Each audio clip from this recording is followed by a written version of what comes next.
ആൾദൈവങ്ങളോട് എതിര് പറഞ്ഞ ആൾക്കാരാണ് ഇടതുപക്ഷത്തിലുള്ളത്. പക്ഷേ കഴിഞ്ഞ ദിവസം അവധാനമായി ആദരിക്കുകയാണ് സർക്കാർ. അപ്പോൾ ഇന്നൊരു മന്ത്രി പോയി ആശ്ലേഷണമൊക്കെ ഏറ്റുവാങ്ങുന്ന ഒരു സാഹചര്യമാണ് കണ്ടത്. അതിനോട് എങ്ങനെയാണ് പ്രതികരിക്കുന്നത്? ഞാൻ ആ പടം കണ്ടില്ല, പറഞ്ഞു കേട്ടു. ഇപ്പോൾ you go and meet him,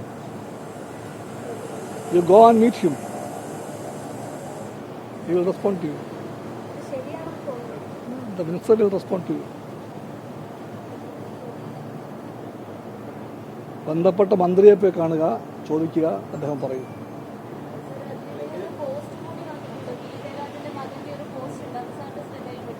ഇല്ല,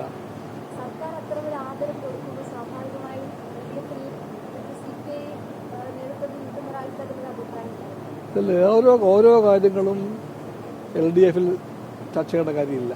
ഇത്തരം കാര്യങ്ങളൊന്നും. അത് മാത്രമല്ല, അതേപ്പറ്റി ഒന്നും റെസ്പോണ്ട് ചെയ്യേണ്ട കാര്യമില്ല. LDF ആയിട്ട് പോകും. LDFന് വിശ്വാസങ്ങളെ ബഹുമാനമാണ്. വിശ്വാസങ്ങളെ, എല്ലാ വിശ്വാസങ്ങളെയും LDF മാനിക്കും. യഥാർത്ഥ വിശ്വാസങ്ങളെയെല്ലാം LDF സംരക്ഷിക്കും. അതിനപ്പുറത്ത് LDFന് നിലപാടില്ല.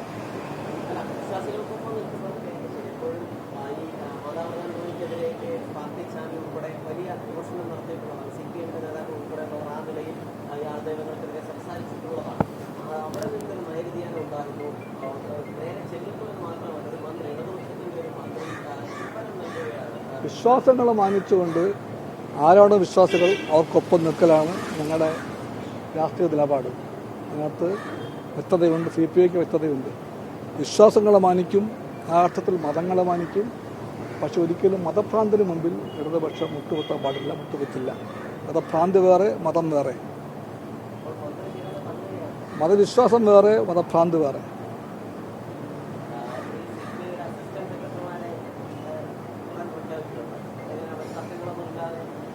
തർക്കമെന്തിന്? നിങ്ങൾക്ക് ധാരണയുണ്ട് കമ്മ്യൂണിസ്റ്റ് പാർട്ടിയെ പോലുള്ള ഏത് പാർട്ടി യോഗം ചേർന്നാലും തർക്കം വേണമെന്ന്. ഞങ്ങൾക്ക് നിർബന്ധമില്ല. ഞങ്ങളുടെ പാർട്ടി ജനങ്ങളെ ഏറ്റവും നിലനിൽക്കുന്ന പാർട്ടിയാണ്.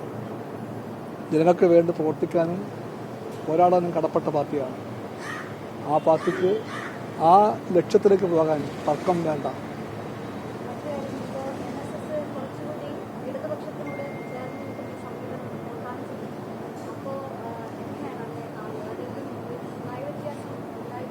ഇടതുപക്ഷമാണ് ശരിയെന്ന് ബോധ്യപ്പെട്ടാൽ NSS അത് പറയട്ടെ. ഞങ്ങളതിനെ പോസിറ്റീവായിട്ട് കാണും. NSSൻ്റെ പാരമ്പര്യം, NSSൻ്റെ പശ്ചാത്തലം അതെല്ലാം ഞങ്ങൾക്കറിയാം. ഞങ്ങൾ മന്നത്തിൻ്റെ മഹത്തായ പങ്ക് നോക്കുന്നവരാണ്. വൈക്കം മഹത്തായ പങ്ക്, വൈക്കം സത്യാഗ്രഹ കാലത്ത് മഹാത്മാഗാന്ധി അടക്കം പങ്കെടുത്ത മഹാസമരമാണത്. സമരം അയിത്തത്തെ വെല്ലുവിളിച്ചുകൊണ്ടായിരുന്നു. ജാതികൾ താണവർക്ക് എല്ലാ വഴികളും നടക്കാനുള്ള അവകാശത്തിന് വേണ്ടി പോരാടിയ പോരാട്ടമാണത്. അതിൻ്റെ ഭാഗമായിട്ട് വൈക്കത്ത് നിന്നൊരു ജാഥയുണ്ടായി, സവർണ ജാഥ, തിരുവനന്തപുരത്തേക്ക്. ആ മഹത്തായ ജാഥ നയിച്ച ആളിൻ്റെ പേര് മന്നത്ത് പത്മനാഭൻ എന്നായിരുന്നു. അത് കമ്മ്യൂണിസ്റ്റ് പാർട്ടി ഓർക്കുന്നുണ്ട്.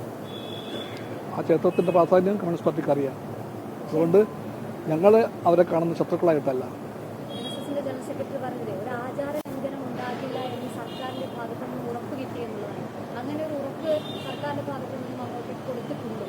ഞാൻ പറഞ്ഞല്ലോ, NSSനോടുള്ള ഞങ്ങളുടെ നിലപാട് വ്യക്തമാണ്.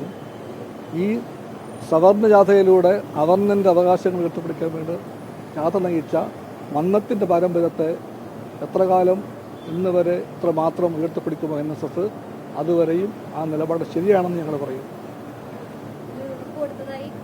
അതുവരെയും ആ നിലപാട് സവർണ അവർണ ഭേദമന്യേ സാമൂഹികമായ നീതിക്ക് വേണ്ടി, മനുഷ്യർക്കെല്ലാവർക്കും എല്ലാ വഴികളിലും നടക്കാനുള്ള അവകാശത്തിന് വേണ്ടി എല്ലാ സമരങ്ങളെ പിന്തുണച്ചുകൊണ്ട് ഒരു വലിയ പ്രക്ഷോഭത്തിൻ്റെ ഭാഗമായിട്ട് വൈക്കം മുതൽ തിരുവനന്തപുരം വരെ നടന്ന ആ ജാഥ നയിക്കാൻ വേണ്ടി അന്ന് മന്നം കാണിച്ച മുൻകൈയുണ്ട്, നേതൃത്വമുണ്ട്. ആ പങ്കിൻ്റെ പാരമ്പര്യം NSSനുണ്ട്. ആ പാരമ്പര്യത്തെ എന്നുവരെയും അവർ ഉയർത്തിപ്പിടിക്കുന്നുവോ അന്ന് വരെയും ഞങ്ങളവരെ മിത്രങ്ങളായി കാണും.